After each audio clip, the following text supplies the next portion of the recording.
ونفخه ونفسه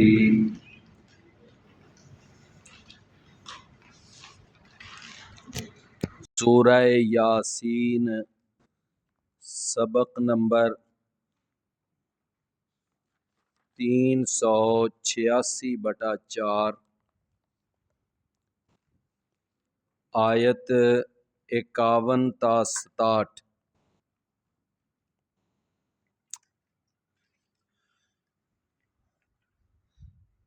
وَنُفِخَ فِي الصُّورِ فَإِذَا هُم مِّنَ الْأَجْدَاثِ إِلَىٰ رَبِّهِمْ يَنْسِلُونَ۔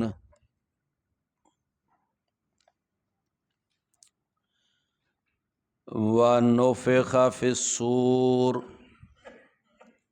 اور پھونک ماری جائے گی سور میں۔ فَإِذَا هُم، پس اچانک وہ، من الاجداث، قبروں سے، الی ربہم، اپنے رب کی طرف، ینسلون، دوڑ رہے ہوں گے۔ قیامت والے دن وہ جو اسرافیل فرشتہ ہے جو اپنے منہ میں کرناخ یا ایک بہت بڑا سینگ لے کر وہ انتظار کر رہا ہے کہ کب اللہ کا حکم ہو اور میں اس میں پھونک ماروں۔ وہ پہلی دفعہ اس میں جب پھونک ماری جائے گی تو سارے لوگ اس پھونک کے نتیجے میں بے ہوش ہو جائیں گے اور پھر وہ ختم ہو جائیں گے، یعنی موت کی آغوش میں چلے جائیں گے۔ اس کے بعد پھر دوسری دفعہ پھر پھونک ماری جائے گی۔ حدیث میں ہے کہ درمیان میں 40 سال کا وقفہ ہوگا، اور 40 سال ایک ایسا ہو کا عالم ہوگا کہ مکمل سناٹا، کہ کہیں سے کوئی ذرا بھی آواز نہیں آئے گی۔ 40 سال تک یہ کیفیت رہے گی۔ اس کے بعد پھر دوبارہ وہ پھونک مارے گا تو سارے پھر اپنی اپنی جگہ سے، جو قبر میں ہے وہ قبر سے نکل آئے گا، جو سمندروں میں ڈوب گیا وہ سمندروں سے باہر آ جائے گا، جو جل کر راکھ ہو گیا وہ جہاں جہاں راکھ گئی اس کی راکھ اکٹھی ہو کر مکمل انسان بن کر وہ بھی سامنے آ جائے گا۔ تو یہ دوسری دفعہ جب پھونک ماری جائے گی تو اس وقت یہ کیفیت ہوگی کہ فَإِذَا هُم مِّنَ الْأَجْدَاثِ، تو اچانک وہ قبروں سے، اِلَىٰ رَبِّهِمْ، نکل کر اپنے رب کی طرف، يَنْسِلُونَ، وہ بھاگ رہے ہوں گے۔ تو یہ جو نُفِخَ فِي الصُّورِ ہے، یہ پہلی دفعہ پھونک مارا جانا ہے یا دوسری دفعہ پھونک مارا جانا ہے؟ یہ دوسری دفعہ پھونک ماری جائے گی، یہ وہ ہے۔ ثُمَّ نُفِخَ فِيهِ أُخْرَىٰ، قرآن مجید میں اللہ نے 2 دفعہ پھونک مارنے کا تذکرہ سورۃ الشورى کے اندر کیا ہے۔ فرمایا اور پھونک ماری جائے گی سور میں تو اچانک وہ قبروں سے الاجداث، تو الاجداث کا معنی کیا ہے؟ القبور۔ کیا معنی ہے اس کا؟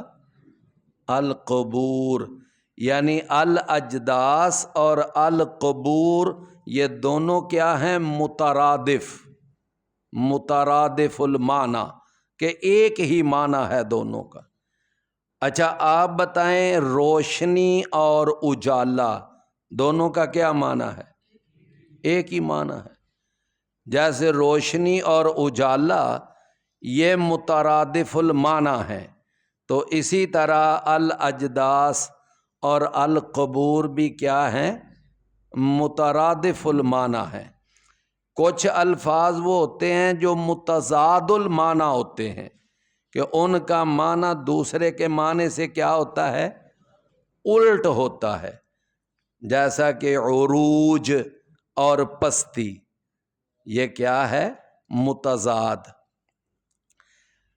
تو فرمایا اچانک وہ قبروں سے نکل کر اپنے رب کی طرف ینسلون، وہ بھاگ رہے ہوں گے۔ فرمایا کہ اس وقت جب وہ بھاگ رہے ہوں گے، قالوا یا ویلنا، تو وہ کہیں گے یا ویلنا، اے ہماری بدبختی، ویلنا اے ہماری بدبختی، من بعثنا من مرقدنا، کہ کس نے ہمیں اٹھایا ہے ہماری سونے کی جگہ سے، من مرقدنا ہمارے سونے کی، ہماری خوابگاہ سے ہمیں کس نے اٹھایا ہے، بیدار کیا ہے۔ تو یہاں قبر کو کیا کہا گیا ہے؟ مرقد۔ قبر کو کیا کہا گیا ہے؟ مرقد۔ میں نے کل پرسوں نا ایک جگہ پڑھا کہ وہ ایک بہت بڑا نامی گرامی ایک مقرر تھا کراچی کا، تو وہ نا محرم میں بڑی مجلس پڑھتا تھا ٹی وی پہ بھی آ کر، تو وہ جناب ساری زندگی اس نے شرک کی لوگوں کو دعوت دی، لوگوں کو شرک پہ بلاتا رہا، اور لوگوں کو نوحہ اور ماتم پہ بلاتا رہا، یہی دعوت دیتا رہا، اور بدعات پر اس نے لوگوں کو بلایا۔ ہاں جی، ساری زندگی اس نے لوگوں کو گمراہی کی دعوت دی، شرک پر، بدعات پر، رسومات پر اور خرافات پر۔ قرآن اور حدیث کی خالص دعوت اس کی زبان سے نہیں نکلی۔ میری بات آپ سمجھ رہے نا؟ میں نے نام نہیں لیا اس کا، تو وہ جناب ابھی نا اس کا نام لکھا ہوا تھا، تو بڑے آگے نور اللہ مرقدہ، کیا لکھا ہوا تھا؟ نور اللہ، کہ منور کر دے اللہ اس کی مرقد کو، یعنی قبر کو، اور اعلی اللہ مقامہ فی الجنات، اللہ اس کا مقام جنتوں میں بلند کر دے۔ ساری زندگی جو شرک پہ بلاتا رہا، ساری زندگی جو بدعات پہ بلاتا رہا، آج اس کے ماننے والے، اس کے حمایتی اور اس کے فرقے اور دھڑے کے لوگ آج یہ لکھ رہے ہیں، تو میرے بھائیو ہمارے لکھنے سے کیا اس کی قبر منور ہو جائے گی؟ نہیں، میری بات سمجھے، کیا اس کا مقام جنتوں میں بلند ہو جائے گا؟ اور بھائی جنتوں میں مقام تو تب بلند ہوگا اگر وہ توحید کی دعوت دیتا۔ کس کی دعوت دیتا؟ لوگوں کو سنت کی دعوت دیتا، قرآن اور حدیث کی دعوت دیتا۔ اس نے تو ساری زندگی برباد کی اپنے مخصوص فرقے اور مخصوص دھڑے کی دعوت دینے میں، سمجھے؟ فرمایا قالو تو وہ کہیں گے یا ویلنا، اے ہماری بدبختی، من بعثنا من مرقدنا، کہ کس نے ہمیں بیدار کر دیا ہمارے سونے کی جگہ سے، ہماری خوابگاہ سے۔ ھذا ما وعد الرحمن، یہ ہے وہ کہ جس کا وعدہ کیا تھا رحمان نے، وصدق المرسلون، اور سچ کہا تھا رسولوں نے۔ لو یہ ہے وہ، یہ جو تم کہہ رہے ہو نا ہمیں قبروں سے کس نے اٹھا دیا، ہمیں میدان محشر میں کون لے آیا، ہمیں کس نے زندہ کیا، تو فرمایا اس وقت یا تو ان کے اپنے اندر سے ہی یہ آواز آئے گی کہ یہ وہ ہے کہ جس کا ہم سے وعدہ کیا تھا رحمان نے، یا پھر اس وقت فرشتے ان کو یہ بات بول کر کہیں گے کہ یہ وہ جو میدان معاشر سجا ہے، یہ وہ ہے جو رحمان نے وعدہ کیا تھا کہ مرنے کے بعد تم نے زندہ ہونا ہے اور تم نے اللہ کے پاس جانا ہے، حساب کتاب ہے۔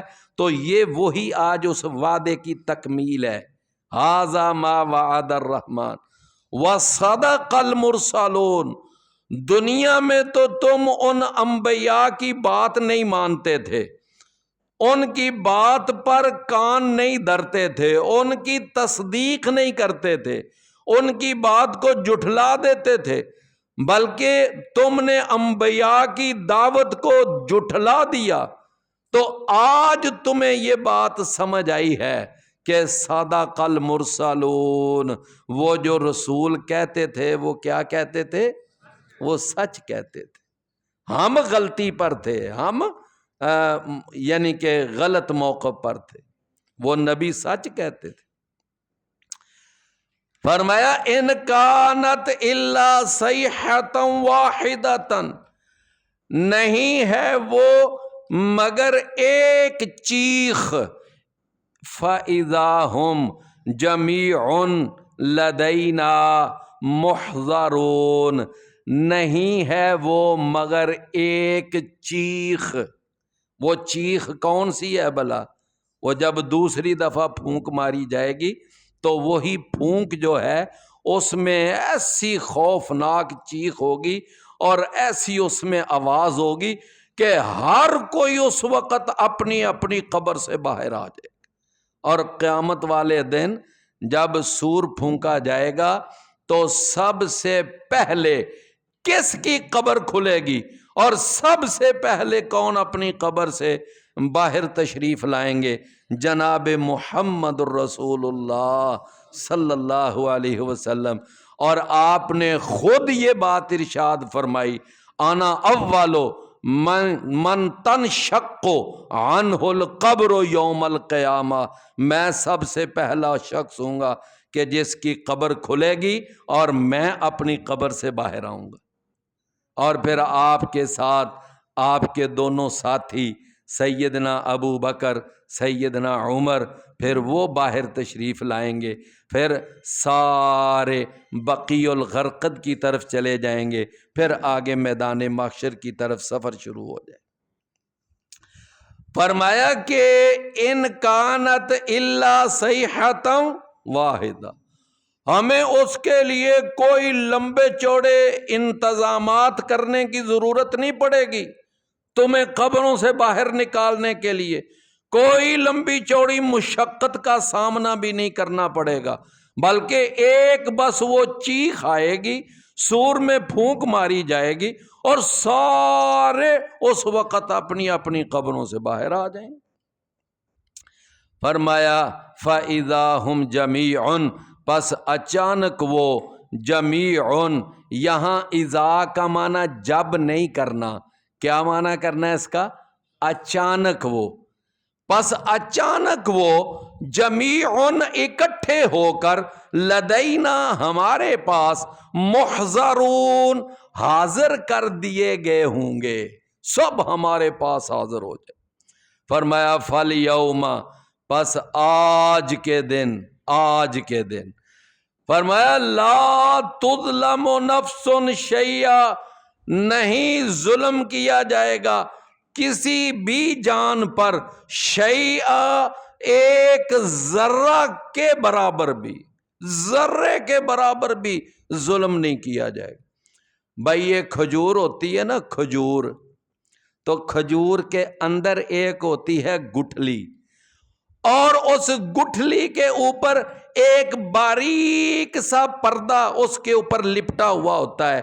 اس باریک پردے کو عربی زبان میں، قرآن میں فتیل کہتے ہیں۔ اس کو کیا کہتے ہیں؟ فتیل۔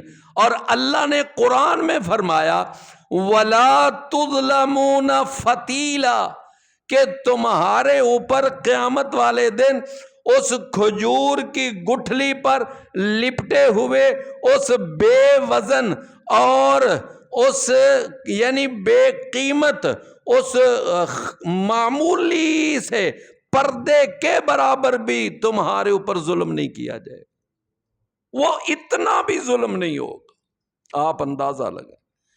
فرمایا الیوم لا تظلم نفس، پس آج کے دن نہیں ظلم کیا جائے گا کسی جان پر، شیئا کچھ بھی ظلم نہیں کیا جائے گا۔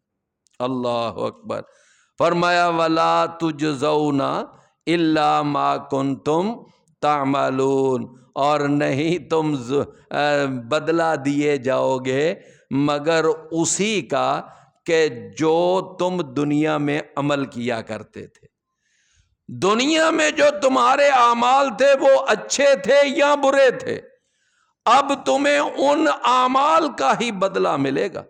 بھائی ایک آدمی وہ پہلے کفر والی زندگی گزارتا تھا یا وہ گناہوں والی زندگی گزارتا تھا، اس نے اسلام قبول کر لیا تو اس کا سارا کفر والا کھاتا کیا ہو گیا؟ صاف ہو گیا۔ ایک آدمی گناہوں والی زندگی گزارتا تھا، اس نے توبہ کر لی تو اب وہ گناہوں والا کھاتا بھی کیا ہو گیا؟ اب یہ نہ کفر اس کے کھاتے میں باقی رہا، نہ گناہوں کے وہ انبار اس کے کھاتے میں باقی رہے، وہ تو دنیا میں ہی اس کے ڈیلیٹ ہو گئے۔ تو اب ان گناہوں کی اس کو کوئی وہاں کوئی سزا ملے گی؟ نہیں ملے گی، وہ تو ختم ہو گیا معاملہ۔ اسی طرح ایک آدمی دنیا کے اندر وہ نیکیاں کرتا تھا لیکن اس نے شرک کر لیا یا اس نے زبان سے کوئی کفر کا کلمہ کہہ دیا یا وہ مرتد ہو گیا، تو اس کے ساتھ بھی اس کا پچھلا وہ سارا نیکیوں والا کھاتا کیا ہو گیا؟ ختم۔ اس کی نیکیاں، اس کی نمازیں گئیں، اس کے روزے گئے، تلاوتیں گئیں، اس کے حج عمرے برباد۔ جب اس نے شرک کر دیا، کفر کر دیا، مرتد ہو گیا، تو اس کے ساتھ اس کی بھی نیکیاں کیا ہو گئیں؟ تو اب ان نیکیوں کا اس کو کوئی بدلہ ملے گا؟ نہیں۔ ان گناہوں کی سزا ملے گی جو وہ ساتھ لے کے جائے گا، ان نیکیوں کا بدلہ ملے گا، ان کی جزا ملے گی جو وہ نیکیاں ساتھ لے کے جائے گا۔ فرمایا کہ وَلَا تُجْزَوْنَ إِلَّا مَا كُنْتُمْ تَعْمَلُونَ، اور نہیں تم بدلہ دیے جاؤ گے مگر اس کا جو تم عمل کیا کرتے تھے، اور اپنے وہ عمل اپنے ساتھ لے کر دنیا سے آخرت میں گئے ہو، ان کا بدلہ ملے گا۔ میری بات سمجھ آ گئی نا جی ساری؟ فرمایا ان اصحاب الجنت، بے شک جنت والے جو ہیں، الیوم آج کے دن، فی شغلن وہ بڑی بڑی دلچسپ مشغولیات میں ہوں گے۔ جنت میں ان کی بڑی بڑی دلچسپ مشغولیتیں ہوں گی، بڑے بڑے ان کے بہترین مشغلے ہوں گے، اور وہ ان مشغلوں کے اندر مصروف ہوں گے۔ فرمایا فاکہون، اور وہ وہاں خوش باش ہوں گے۔ جنت میں اہل جنت کیا ہوں گے؟ خوش باش، فاکہون۔ عربی زبان میں یہ فاکہۃن کا کیا معنی ہوتا ہے؟ فاکہہ، پھل۔ فاکہہ کا معنی کیا ہوتا ہے؟ پھل۔ اور فاکہون اس کا معنی کیا ہے؟ خوش ہونے والے۔ فرمایا کہ بے شک جنت والے آج کے دن بڑی بڑی دلچسپ مشغولیات میں فاکہون خوش ہونے والے ہوں گے۔ ہم وہ بھی، یعنی وہ اہل جنت، وازواجہم اور ان کی بیویاں، وہ بیویاں چاہے دنیا سے ساتھ جانے والی یا اللہ جو بیویاں ان کو جنت میں حوروں کی صورت میں مہیا کرے گا وہ بیویاں، فرمایا وہ اور ان کی بیویاں فی ظلال، وہ سایوں میں، ظلال سایوں میں، علی الارائک بڑی بڑی مسہریوں پر، متکئون وہ ٹیک لگانے والے ہوں گے، یعنی وہ بھی اور ساتھ ان کی بیویاں بیٹھی ہوں گی، اور وہ مسہریوں پر، بڑے بڑے پلنگوں پر، بڑے بڑے خوبصورت بیڈوں پر وہ جناب ٹیک لگا کر بیٹھے ہوں گے، خوش گپیاں لگ رہی ہوں گی، پھلوں کی وہاں ترسیل ہو رہی ہوگی، ہر قسم کے میوہ جات اور ہر قسم کے کھانے ان کو مہیا کیے جا رہے ہوں گے، تو وہ بڑے خوش باش اور بڑی خوشی والی زندگی گزار رہے ہوں۔ رسول اللہ صلی اللہ علیہ وسلم نے فرمایا کہ جنت میں ایک درخت ہے، اس درخت کے نیچے جو اس درخت کی لمبائی اتنی ہے کہ ایک آدمی 100 سال گھوڑا دوڑاتا رہے لیکن اس درخت کے سائے کو وہ طے نہیں کر سکے گا۔ کتنے سال؟ 100 سال گھوڑا دوڑاتا رہے لیکن وہ سایہ اتنا کو لمبا ہے، وہ اتنا بڑا درخت ہے کہ وہ اس کا سایہ طے۔ فرمایا فی ظلال علی الارائک متکئون، فرمایا لہم فیہا فاکہۃ، ان اہل جنت کے لیے اس جنت میں فاکہۃ پھل ہیں۔ اللہ اکبر، کیا ہیں؟ پھل۔ اور اللہ نے سورہ الرحمن کے اندر فرمایا کہ ہم ان کو ہر قسم کے پھل 2 قسم کے مہیا کریں گے۔ کتنے؟ 2 قسم کے۔ اچھا جی، یہاں دنیا میں بھی تو ہر پھل کی 2 قسمیں ہیں، سمجھ آئی نا؟ کچھ فریش فروٹس ہوتے ہیں اور کچھ ڈرائی فروٹس ہوتے ہیں، سمجھ آئی نا؟ کچھ کیا ہوتے ہیں؟ تازہ پھل، اور کچھ کیا ہوتے ہیں؟ خشک میوہ جات۔ 2 قسم کے پھل ہیں۔ تو وہاں پر بھی نا یہ دونوں قسم کے پھل، وہاں خشک میوہ جات بھی ملیں گے، سمجھے، اور وہاں تازہ پھل بھی ملیں گے۔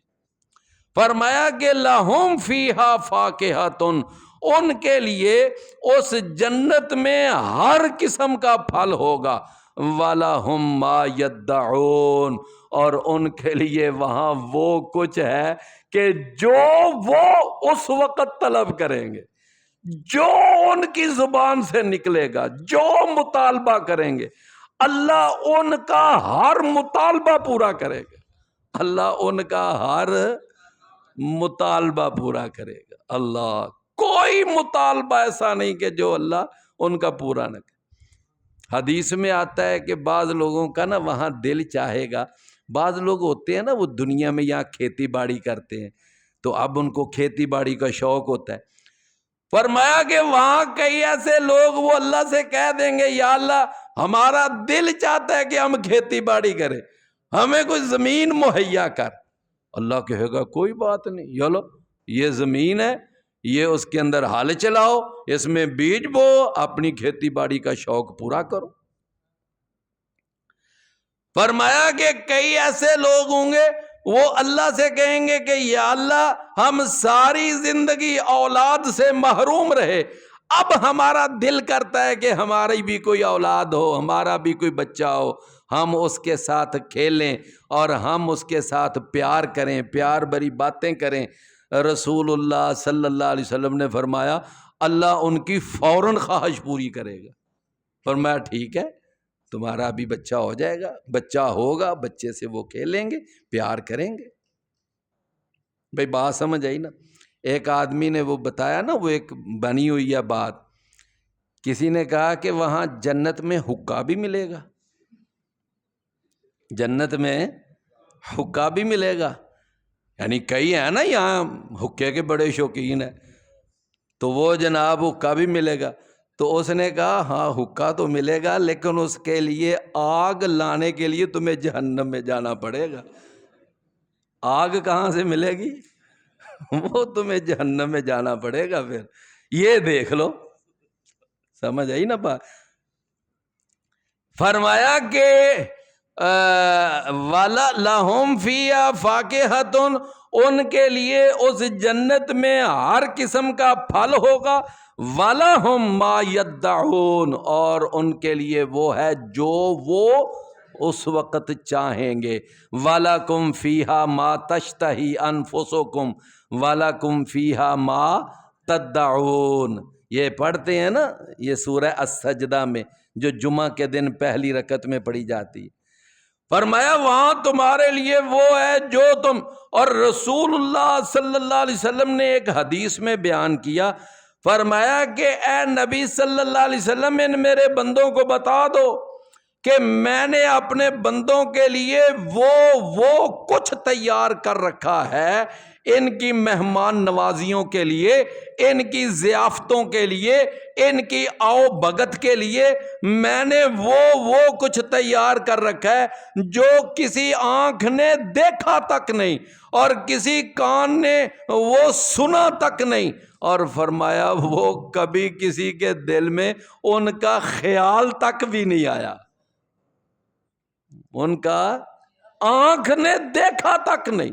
ہاں وہاں جنت میں تمہیں کیلا یا سیب یا وہاں باقی فروٹ ملیں گے تو ان کی ظاہری شکل اس دنیا کے پھل کی طرح ہوگی، لیکن ان کا جو ذائقہ اور ٹیسٹ ہے اس کی تو کوئی بندہ بیان کر ہی نہیں نہ سکتا، وہ نہیں اس دنیا کے پھل کی طرح۔ وَأُتُوبِهِ مُتَشَابِهًا، وَأُتُوبِهِ، صرف دنیا کے پھلوں سے وہ ملتے جلتے پھل ہوں گے۔ اللہ فرمایا کہ سلام قولا من رب الرحیم، سلام ہو، یہ کہنا ہوگا کس کی طرف سے؟ من رب الرحیم، رب الرحیم کی طرف سے سلام۔ اللہ اکبر، میرے بھائیو کیا نصیبیں ہیں، کیا قسمت ہے ان جنت والوں کی کہ سلام کس کا آئے گا؟ رب الرحیم کا سلام۔ آج کسی کو یہ پتہ چل جائے نا کہ جی تمہیں صدر صاحب نے سلام بھیجا ہے، وہ میرا خیال ہے کتنے دن وہ خوشی سے شاید پھولے ہی سماتا رہے کہ اچھا صدر نے مجھے سلام بھیجا، مجھے وزیر اعظم کا سلام ہے، سمجھے نا، مجھے چیف آف آرمی سٹاف نے سلام بھیجا ہے۔ میرے پیارے بھائیوں حالانکہ یہ ایک عارضی عہدے ہیں، کیا ہیں یہ؟ عارضی عہدے ہیں، عارضی اقتدار ہے، کوئی اس کے پیچھے کوئی پائیداری ہے؟ کوئی آج وزیر اعظم ہے کل نہیں ہے، آج صدر ہے کل کا نہیں ہے، کیوں بھائی؟ لیکن اللہ ساری کائنات کا رب، ساری کائنات کو پیدا کرنے والا، ساری کائنات کو پالنے والا، اس کا سلام جس کو آئے وہ کتنا عظیم ہے۔ فرمایا سلام قولا من رب الرحیم۔ ایک دفعہ رسول اللہ صلی اللہ علیہ وسلم تشریف فرما ہے، توجہ ہے، تشریف فرما ہے، اور آپ کے پاس نا جناب جبریل آئے ہوئے تھے، آپ کے پاس کوئی وحی لے کر آئے ہوئے تھے، تو اتنے میں سامنے سیدہ خدیجہ رضی اللہ عنہا وہ تشریف لا رہی تھی، اور ان کے ہاتھ میں کوئی کھانے کا برتن تھا، اس میں کوئی چیز تھی کھانے پینے سے متعلق، تو جناب جبریل کہنے لگے کہ اے اللہ کے رسول، وہ آپ کی بیوی سیدہ خدیجہ آ رہی ہیں، اور میں جب آنے لگا تھا نا تو مجھے اللہ نے کہا تھا کہ تو نے جانا ہے تو جا کر میرا سلام پہنچانا سیدہ خدیجہ کو۔ کس کا سلام؟ اللہ کا سلام۔ کس کو پہنچانا ہے؟ خدیجہ رضی اللہ۔ اتنا مقام ہے سیدہ خدیجہ رضی اللہ عنہ۔ فرمایا سلام قولا من رب الرحیم وامتازوا اليوم ایھا المجرمون، کہ الگ ہو جاؤ آج کے دن اے مجرموں۔ اللہ، مجرموں آج دنیا میں تو مسلمان اور کافر، مشرک اور موحد، متبع سنت اور بدعتی سارے مل جل کر چلتے تھے۔ وہ یک جہتی کونسلیں بھی بنا لیتے تھے، اپنے اکٹھ بھی کر لیتے تھے، الائنس بنا لیتے تھے۔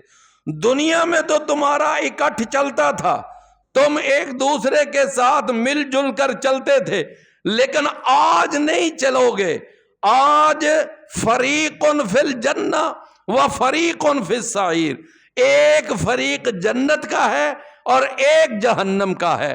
کوئی جنتی جہنم میں نہیں جائے گا اور کوئی جہنمی جنت میں نہیں جائے۔ آج تمہارے درمیان جدائی ڈالی جائے گی۔ کیا ڈال دی جائے گی؟ جدائی۔ یوم تقوم الساعۃ فیومئذ یتفرقون، جب قیامت قائم ہوگی تو اس دن اللہ تعالی مجرموں کو اور موحدوں کو، مسلمانوں کو اور کافروں کو، توحید والوں کو اور شرک والوں کو اللہ کیا کرے گا؟ الگ الگ کر دے۔ چنانچہ ایک حدیث آتی ہے، رسول اللہ صلی اللہ علیہ وسلم نے فرمایا کہ ساری کائنات اکٹھی ہوگی، سب لوگ اکٹھے ہوں گے، تو اللہ کی طرف سے اعلان ہوگا جو دنیا میں جس کی عبادت کرتا تھا تو چلو آج وہ اس کے پیچھے پیچھے چل پڑے۔ اللہ تعالیٰ سورج کو ظاہر کرے گا تو جو سورج کا پجاری تھا وہ سورج کے پیچھے پیچھے چلے گا، سورج آگے آگے وہ پیچھے پیچھے، سمجھے نا؟ دنیا کے اندر جو صلیب کی پوجا کیا کرتا تھا یعنی عیسائی تھا تو وہ صلیب کے پیچھے پیچھے چل پڑیں گے، صلیب آگے آگے اور وہ سارے صلیبی ان کے پیچھے بھی۔ اب ایسے ہی وہ مجمع کم ہوتا جائے گا۔ دیکھیں نا، سورج کے پجاری نکل گئے، چاند کے پجاری نکل گئے، ستاروں کے پجاری نکل گئے، بدھ کے پجاری نکل گئے، آگ کے پجاری وہاں سے نکل گئے، مختلف بتوں کے پجاری وہاں سے نکل گئے، صلیب کے پجاری، یہ نکلتے جائیں گے نکلتے جائیں گے۔ فرمایا بالآخر وہاں پر رہ جائیں گے کون؟ صرف مسلمان۔ کون رہ جائیں گے؟ صرف، توجہ سے ذرا حدیث سننا، صرف مسلمان رہ جائیں گے، یعنی کلمہ پڑھنے والے۔ اور اس کے بعد پھر اللہ تعالیٰ فرمائے گا کہ ہاں تم یہاں کھڑے ہو، تم کیوں نہیں جا رہے؟ تو وہ کہیں گے کہ ہم جس کی عبادت کرتے تھے وہ ہمارے سامنے ابھی نمودار ہوا ہی نہیں، تو ہم کدھر جائیں؟ اللہ تعالیٰ فرمائے گا کہ تمہیں کوئی اپنے معبود کی کوئی علامت، کوئی نشانی یاد ہے؟ کوئی نشانی یاد ہے؟ تم کیسے پہچانو گے کہ یہ ہمارا معبود ہے؟ تو وہ مسلمان کہیں گے ہاں ہمیں ایک نشانی یاد ہے کہ ہمارے معبود نے کہا تھا کہ یوم یکشف عن ساق ویدعون الی السجود، ہمارا معبود اپنی پنڈلی ظاہر کرے گا تو ہمارے اور ہمارے رب کے معبود کے درمیان وہ ایک نشانی پنڈلی طے ہے، تو وہ اپنی پنڈلی ظاہر کرے گا تو پھر ہم اس کو سجدہ کریں گے، تو ہم اور کسی کے پیچھے نہیں جائیں گے۔ فرمایا پھر اللہ تعالیٰ اس وقت اپنی پنڈلی مبارک ظاہر کرے گا۔ سورہ القلم 42 نمبر آیت ہے، یوم یکشف عن ساق ویدعون الی السجود۔ فرمایا پھر اللہ اپنی پنڈلی ظاہر کرے گا۔ اب کئی ایسے بدبخت ہیں، کہتے ہیں جی ہم تو مانتے ہی نہیں کہ اللہ کی پنڈلی، ہم تو نہ اللہ کا ہاتھ مانتے ہیں، نہ اللہ کا پاؤں مانتے ہیں، نہ اللہ کی انگلیاں، نہ اللہ کا چہرہ۔ میرے پیارے بھائیوں، اصل مصیبت یہ ہے کہ یہ یعنی پنڈلی کو اپنی پنڈلی کی طرح سمجھ بیٹھتے ہیں، اللہ کے ہاتھوں کو اپنے ہاتھوں کی طرح سمجھ بیٹھتے ہیں، اللہ کے قدم کو اپنے قدم کی طرح سمجھ بیٹھتے ہیں، اللہ کے چہرے کو اپنے چہروں کی طرح سمجھ بیٹھتے ہیں۔ حالانکہ بات ایسے نہیں ہے۔ اللہ نے قرآن میں فرمایا کہ لیسا کمثلہ شیء، کہ اللہ کے مثل کوئی چیز ہے ہی نہیں، اللہ کے مثل کوئی چیز ہے۔ لیکن اللہ نے اپنے جن اعضاء کا ذکر توجہ سے قرآن میں کیا ہے یا رسول اللہ صلی اللہ علیہ وسلم کے فرمان میں آ گیا، ہم ان سارے اللہ کے اعضاء اور اللہ کی ان صفات کو ہم مانتے ہیں، لیکن ہم ساتھ یہ بھی کہتے ہیں کہ اللہ کا ہاتھ اسی طرح کا ہے جس طرح کا اللہ کے شایان شان ہے، ہمیں نہیں پتا کس طرح کا۔ اللہ کی انگلیاں ہیں، وہ حدیث میں ہے نا کہ بنو آدم کے دل اللہ کی 2 انگلیوں کے درمیان ہیں، تو اللہ کی انگلیاں ہیں، لیکن وہ انگلیاں کس طرح کی ہیں ہمیں نہیں پتا۔ اللہ کا پاؤں بھی ہے، اللہ کی پنڈلی بھی ہے، اللہ کا چہرہ بھی ہے، لیکن ہم اس پاؤں کو، ہاتھ کو، انگلیوں کو، چہرے کو ہم اپنے ہاتھوں، اپنی انگلیوں، اپنے چہروں کے ساتھ تشبیہ نہیں دے سکتے۔ میری بات آپ سمجھ آ رہی ہے نا آپ کو؟ تو فرمایا کہ اب اللہ کی پنڈلی ہے، لیکن کس طرح کی ہے ہمیں نہیں پتا۔ کیوں بھائی، سمجھ آئی نا بات؟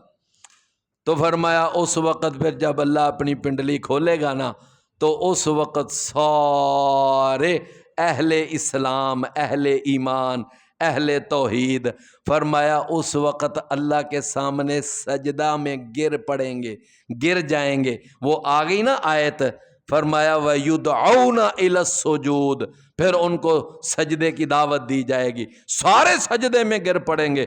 لیکن دنیا میں جو منافق تھے اور ریاکاری کے لیے نمازیں پڑھا کرتے تھے، جب اللہ پنڈلی کھولے گا تو جو مخلص مسلمان اور مخلص نمازی تھے، اللہ کی خاطر نمازیں پڑھا کرتے تھے، وہ تو سجدہ کریں گے تو ان کی کمر جھکے گی، اور جو منافق ریاکار تھے وہ جب سجدے کے لیے ایسے گریں گے تو ان کی کمر ہی نہیں جھکے گی، ان کی کمر تختہ بن جائے گی، وہ جھک سکیں گے ہی نہیں، وہاں چھانٹی ہو جائے گی۔ یہ منافق ریاکار ہیں اور یہ مخلص نمازی اور صحیح مسلمان ہیں، وہاں چھانٹی ہو جائے گی، فوراً ہی پتہ چل جائے گا۔ تو میرے بھائیوں پتہ لگ گیا نا کہ وَامْتَازُوا الْيَوْمَ أَيُّهَا الْمُجْرِمُونَ، یعنی صلیبی الگ ہو گئے، بت پرست الگ ہو گئے، سورج چاند ستاروں کے پجاری الگ ہو گئے، بدھ کے پجاری، آگ کے پجاری الگ ہوتے ہوتے ہوتے یہاں تک کہ اسلام والوں میں سے منافق بھی الگ، ریاکار بھی الگ، باقی جو مخلص موحد متبع سنت جو مسلمان ہوں گے وہ ان کی چھانٹی ہو جائے گی، باقی سب مجرموں کو کیا کیا جائے گا؟ الگ۔ وَامْتَازُوا الْيَوْمَ أَيُّهَا الْمُجْرِمُونَ، الگ ہو جاؤ آج کے دن اے مجرموں۔ أَلَمْ أَعْهَدْ إِلَيْكُمْ، کیا میں نے تم سے یہ عہد نہیں لیا تھا؟ یا بنی آدم، اے بنو آدم، کیا میں نے یہ عہد نہیں لیا تھا تم سے؟ اللہ تعبدوا الشیطان، کہ تم نے شیطان کی عبادت نہیں کرنی، کیا میں نے یہ عہد لیا تھا کہ نہیں؟ اللہ اکبر۔ کیوں بھئی، بات سمجھ آئی نا؟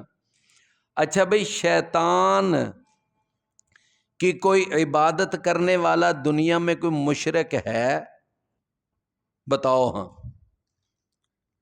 مشرکین مکہ کے بت تھے، ان میں لات کا بت تھا، منات کا تھا، عزا کا تھا، حبل کا تھا، 360 بت انہوں نے بنائے ہوئے تھے۔ کیا ان بتوں میں سے کوئی بت شیطان کا بھی رکھا ہوا تھا انہوں نے کہ یہ شیطان کا بت ہے؟ نو، کوئی شیطان کا بت نہیں تھا۔ تو شیطان کی عبادت نہ کرو۔ ابراہیم علیہ السلام نے بھی کہا تھا نا اپنے باپ کو، یا ابت لما تعبد ما لا يسمع ولا يبصر ولا يغني عنك شيء، اور آگے کیا کہا تھا؟ اے ابا جی میں نے آپ کو کہا تھا لا تعبد الشیطان، شیطان کی عبادت نہ کر۔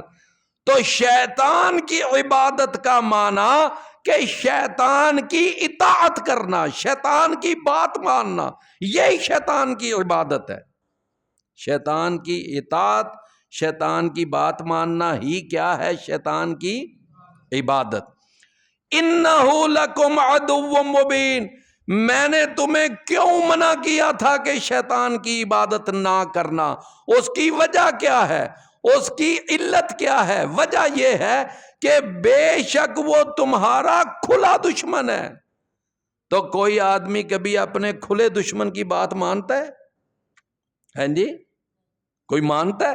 بھائی ہر بندے کو پتا ہے یہ میرا کھلا دشمن ہے، یہ مجھے مس گائیڈ کرے گا۔ یہ کیا کرے گا؟ مجھے مس گائیڈ کرے گا، غلط لائن پہ چلائے گا، کیونکہ میرا دشمن ہے۔ دشمن ہمیشہ اپنے دشمن سے دشمنی لیتا ہے۔ کیسے دشمنی لیتا ہے؟ وہ اس کو غلط ٹریک پہ چلانا چاہتا ہے، سمجھے نا؟ تو فرمایا کہ اِنَّهُ لَكُمْ عَدُوٌّ مُّبِينٌ، بے شک وہ تمہارا کھلا دشمن۔ وَأَنِ اعْبُدُونِي، اور میں نے ایک یہ عہد بھی لیا تھا کہ میری عبادت کرو۔ ان اعبدونی، کس کی عبادت کرو؟ میری عبادت کرو، نہ چاند کی، نہ سورج کی، نہ ستاروں کی، نہ بتوں کی، نہ درختوں کی، نہ انسانوں کی، نہ حیوانوں کی، نہ جانوروں کی، کسی کی تم نے عبادت نہیں کرنی۔ تمہارا معبود برحق کون ہے؟ صرف اللہ، میری عبادت کرو۔ فرمایا ھذا صراط مستقیم، لو یہ ہے سیدھا راستہ۔ تو کیا سمجھ آئی بات؟ ذرا ایمانداری سے بتائیں، قرآن آپ کے سامنے ہے، سورہ یاسین آپ نے کھولی ہوئی ہے، آپ یہ بتائیں کہ صراط مستقیم پھر عقیدہ توحید صراط مستقیم ہے، یا شرک پر چلنا یا شرک کرنا اور شرک یا عقیدے کو اپنانا صراط مستقیم ہے؟ بتائیں۔ عقیدہ توحید، اللہ کی عبادت اور خالص اللہ کی عبادت، یہ ہے صراط مستقیم۔ آج نماز کے اندر سارے لاکھوں نہیں، کروڑوں نہیں، اربوں لوگ پڑھتے ہیں اہدنا الصراط المستقیم، اہدنا الصراط، اور پھر یہ بھی کہتے ہیں ایاک نعبد و ایاک نستعین، اور ادھر یہ کہتے ہیں اور ادھر دھڑلے کے ساتھ شرک کرتے ہیں۔ قبروں پہ سجدے، آستانوں پہ سجدے، خانقاہوں پہ سجدے، غیر اللہ کی نظر و نیاز، گھوڑے کے نیچے سے گزر کر بچے مانگنا، اور پھر لکڑ کے بنائے ہوئے معبودوں کو پوجنا، اور نہ جانے کیسے کیسے معبود بنائے ہوئے ہیں، کیسے کیسے معبود بنائے ہوئے ہیں۔ اور میرے بھائیوں، ایاک نعبد و ایاک نستعین بھی پڑھتے ہیں، اہدنا الصراط المستقیم بھی پڑھتے ہیں، لیکن اس کے باوجود صبح سے لے کر شام تک، شام سے لے کر صبح تک ان کی ساری زندگی وہ شرک سے عبارت ہے، اور ان کی رگ رگ میں شرک رچا بسا ہے۔ شرک کے بغیر ان کو کھانا ہی ہضم نہیں ہوتا، ایسا مشرک عقیدہ وہ اپنائے ہوئے ہیں۔ لیکن جناب کہتے ہیں صراط مستقیم ہے ہی ہمارے پاس، ہم ہیں صراط مستقیم والے۔ میرے بھائیوں، مشرک کبھی صراط مستقیم پر نہیں ہوتا، بدعتی کبھی صراط مستقیم پر نہیں ہوتا، وہ چاہے ادارہ صراط مستقیم بنا کر چلاتا رہے، لیکن وہ صراط مستقیم پر نہیں ہے اگر عقیدے کا مشرک ہے۔ فرمایا وَلَقَدْ أَضَلَّ مِنْكُمْ جَبِلًّا كَثِيرًا، اور یقیناً تحقیق اس شیطان نے تم میں سے گمراہ کیا بہت ساری مخلوق کو۔ اللہ اکبر، کتنی؟ بہت ساری مخلوق۔ میرے بھائیوں 1000 میں سے جنت میں کتنے لوگوں نے جانا ہے؟ ایک. اور جہنم میں کتنوں نے جانا ہے؟ 999. لو دیکھ لو شیطان کے ہتھے کتنے چڑھے، شیطان کے ہتھے کتنے چڑھے؟ 999. اور ایک جائے گا جنت میں. یہ پرسنٹیج ہے. فرمایا وَلَقَدْ أَضَلَّ مِنْكُمْ جِبِلًّا كَثِيرًا أَفَلَمْ تَكُونُوا تَعْقِلُونَ. اللہ، کیا تم عقل نہیں کرتے؟ اور تمہارے اندر اتنی بھی عقل نہیں ہے کہ میں تمہارا پالنے والا، میں تمہارا پیدا کرنے والا، میں تمہاری ضرورتیں پوری کرنے والا، تم نے مجھے پوجنے کی بجائے، میری عبادت کرنے کی بجائے تم شیطان کی عبادت کرنے لگ گئے. تو مجھ سے زیادہ کوئی بے وقوف ہے؟ بھئی میری بات سمجھ رہے ہیں نا؟ اللہ نے دیکھو کیسا جملہ کہ افلا تعقلون، کیا تم عقل نہیں کرتے؟ تم نے اتنی بھی عقل استعمال نہیں کی. سمجھ آئی نا کہ افلم تکونو، تم نے اتنی بھی عقل استعمال نہیں کی. اللہ. اچھا میرے بھائیوں، میں نے ایک آدمی کی بات سنی، مجھے بڑی اچھی لگی، آپ کو بھی سناتا ہوں کہ ہمارے کتنے لوگوں کا عقیدہ ہے کہ اللہ بغیر واسطے کے نہیں سنتا. کیوں؟ میں نے غلط کہا کہ صحیح کہا ہے نا عقیدہ کہ اللہ بغیر واسطے کے، اللہ کو اپنی بات پہنچانے کے لیے کسی واسطے کی ضرورت ہے. کسی نبی کو درمیان میں ڈالنا پڑتا ہے، ولی کو درمیان میں ڈالنا پڑتا ہے، کسی پیر یا بزرگ کو درمیان میں ڈال، اور پھر مثالیں بھی بڑی دیتے ہیں. چھت پہ چڑھنا ہو تو سیڑھی لگانی پڑتی ہے. سمجھے نا؟ اچھا آپ یہ بتائیں کہ اللہ تک اپنی آرزو، اپنی تمنا، اپنی التجا، اپنا مدعا پہنچانے کے لیے کسی پیر پیغمبر سائیں قلندر کا درمیان میں واسطہ ہونا ضروری ہے، لیکن علی رضی اللہ عنہ کو اپنی آرزو پہنچانے کے لیے کس کا واسطہ ڈالا جاتا ہے؟ ڈائریکٹ علی، یا علی مدد، درمیان میں کوئی واسطہ نہیں. پیر عبد القادر جیلانی رحمت اللہ علیہ، ان کو جب پکارنا ہو تو کہتے ہیں کسی واسطے وسیلے کی ضرورت نہیں، وہ ڈائریکٹ سنتا ہے پیر عبد القادر جیلانی. حالانکہ نہ وہ ہماری اردو زبان جانتا، نہ وہ ہماری پنجابی زبان جانتے، ان کی مادری، ان کی زبان ہی عربی تھی. علی رضی اللہ عنہ کی زبان عربی تھی، وہ اردو پنجابی جانتے تھے. لیکن کہتے ہیں نہیں، علی رضی اللہ عنہ جو ہماری زبان بھی نہیں جانتے تھے، پیر عبد القادر جیلانی جو ہماری زبان، لیکن وہ تو ڈائریکٹ سنتے ہیں. لو اللہ جو ہر زبان جانتا ہے، کہتے ہیں اللہ بغیر واسطے کے نہیں سنتا. مجھے آپ بتائیں اس سے زیادہ کوئی بے عقلی والی بات ہے؟ ہاں جی. فرمایا کہ ہذہ جہنم التی کنتم توعدون، لو یہ ہے وہ جہنم کہ جس کا تم سے وعدہ کیا جاتا تھا. اصلوھا اليوم، تم اس کے اندر آج داخل ہو جاؤ. بما کنتم تکفرون، اور تمہارے جہنم میں داخل ہونے کا سبب کیا ہے؟ تمہارا کفر. تم کفر کرتے تھے، اس لیے تمہیں جہنم میں ڈالا جا رہا ہے.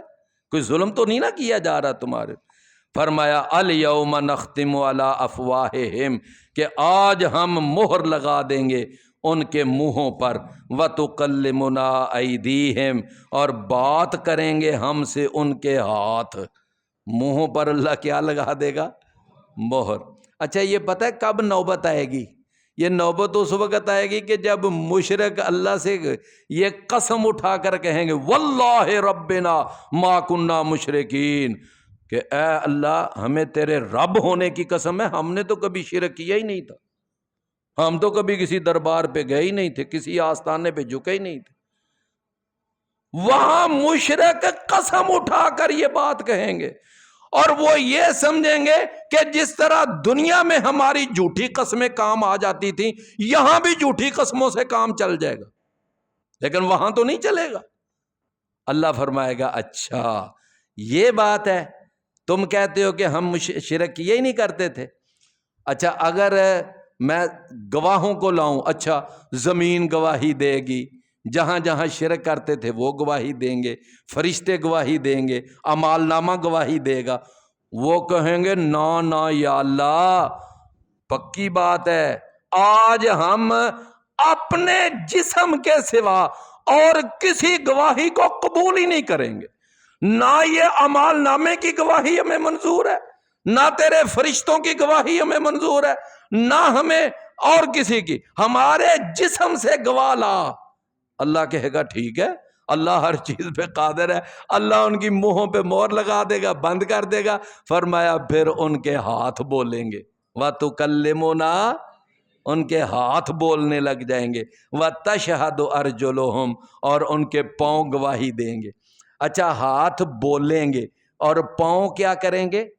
گواہی دیں گے۔ ہاتھوں کا بولنا اعتراف ہو گیا، اقرار جرم ہو گیا، اور ہاتھ اور پاؤں کا وہ گواہی ہو گئی، تو دونوں طریقے ثبوت کے پورے ہو گئے نا، اقرار بھی اور گواہی بھی، اقرار بھی آ گیا اور گواہی بھی۔ فرمایا تُكَلِّمُنَا أَيْدِيهِمْ وَتَشْهَدُ أَرْجُلُهُمْ بِمَا كَانُوا يَكْسِبُونَ۔ اس وقت پھر وہ اللہ تعالیٰ جب وہ گواہی دے لیں گے نا، پھر ان کی آنکھیں گواہی دیں گی، ان کے کان گواہی دیں گے، ان کے چمڑے گواہی دیں گے۔ یہ کہاں لکھا ہے؟ سورہ حامیم السجدہ آیت نمبر 20۔ فرمایا یہ بھی گواہی۔ تو جب یہ گواہی دیں گے نا، پھر اللہ تعالیٰ یعنی اب باقیوں کو چپ کرا دے گا، پھر انسان کو بولنے کی اجازت دے گا۔ ہاں اب بول، اب بولے گا نا تو اب اپنی اعضاء کو ڈانٹتا ہوا کہے گا کہ ہلاکت ہو تمہارے لیے، میں تمہیں بچانے کے لیے جھوٹی قسمیں اٹھا رہا تھا اور تم ہی میرے خلاف گواہی دے رہے، میں تمہیں بچانے کے لیے تمہیں جھوٹی قسمیں اٹھا رہا تھا۔ فرمایا الیوم نختم علی افواہہم وتکلمنا ایدیہم وتشہد ارجلہم بما کانوا یکسبون ولو نشاء لطمسنا علی اعینہم، اور اگر ہم چاہیں تو ہم مٹا دیں ان کی آنکھوں کو، فاستبقوا الصراط، پس وہ بھاگیں راستے کی طرف، فانا یبصرون، تو کہاں وہ دیکھ سکیں گے۔ اچھا، بندے کی آنکھیں جب ختم ہو جائیں تو بندہ ایسے بھاگے تو کیا کرے گا؟ ٹکری مارے گا جا کر دیواروں میں، سمجھے نا۔ فرمایا وَلَوْ نَشَاءُ لَمَسَخْنَاهُمْ، اور اگر ہم چاہیں یقیناً ہم بدل دیں ان کی شکلوں کو۔ مسخنا کا معنی کیا ہے؟ ان کی شکل بدل دینا۔ تو شکل کو بدل کر کسی پتھر میں تبدیل کر دینا، یہ بھی مسخ ہے۔ ان کی شکل بدل کر کسی جانور کی شکل میں تبدیل کر دینا، یہ بھی کیا ہے؟ جیسے کہ اللہ نے بنی اسرائیل کو بندر اور خنزیر بنا دیا، یہ کیا تھا؟ یہ مسخنا، یہ کیا تھا؟ مسخناہم علی مکانتہم، ان کی جگہ پر، فمستطاعوا مضیا، پس نہ وہ طاقت رکھیں آگے بڑھنے کی، ولا یرجعون، اور نہ وہ پیچھے ہٹ سکیں۔ جب ایک بندہ پتھر ہی ہو جائے تو جو پتھر ہوتا ہے وہ نہ آگے بڑھ سکتا ہے نہ وہ پیچھے ہٹ سکتا ہے۔ اللہ تعالی عمل کی